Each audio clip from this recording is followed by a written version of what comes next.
অক্ষয় তৃতীয়ার দিন তো প্রচণ্ড বৃষ্টি পড়েছে, আর এই যে ঘুম থেকে উঠে জানলা দিয়ে বৃষ্টি দেখছে, বসে বসে কেমন বৃষ্টি দেখছে দেখো।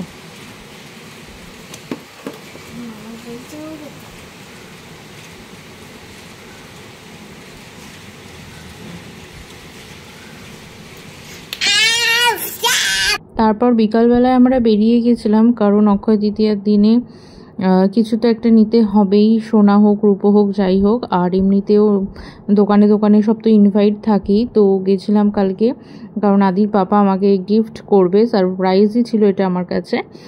তো তার জন্য আমরা গেছিলাম। কি কিনবো না কিনবো মাথাতে কোনো রকম আইডিয়া কিছু ছিল না, যেটা ভালো লাগবে বা সে যেটা নেওয়ার মতন হবে সেটাই নেব। কারণ ও বলল যে সোনার যা দাম বাড়ছে, তো এরপরে হয়তো বা জিনিসের যা দাম বাড়ছে পরবর্তীকালে আর করে দিতে পারবে কি পারবে না, ওই জন্য বললো তোমার যেটা যেটা মনে হচ্ছে তোমার নেওয়ার মতন সেটা সেটা তুমি নিয়ে নাও।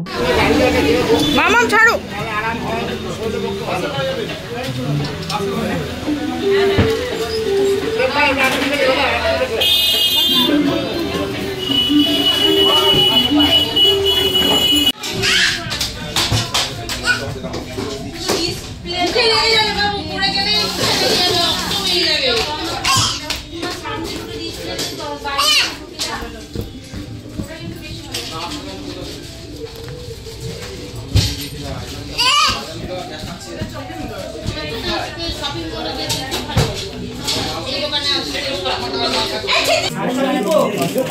साढ़े 6 को बाद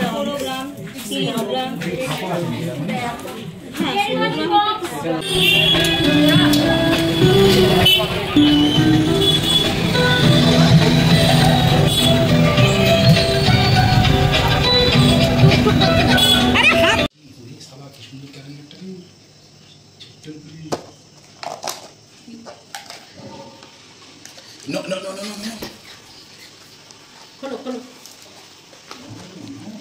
কে দিয়েছে বাবা এগুলো? দোকান থেকে দিয়েছে না? তো সোনা লাগিয়ে দিতে। No, no, no.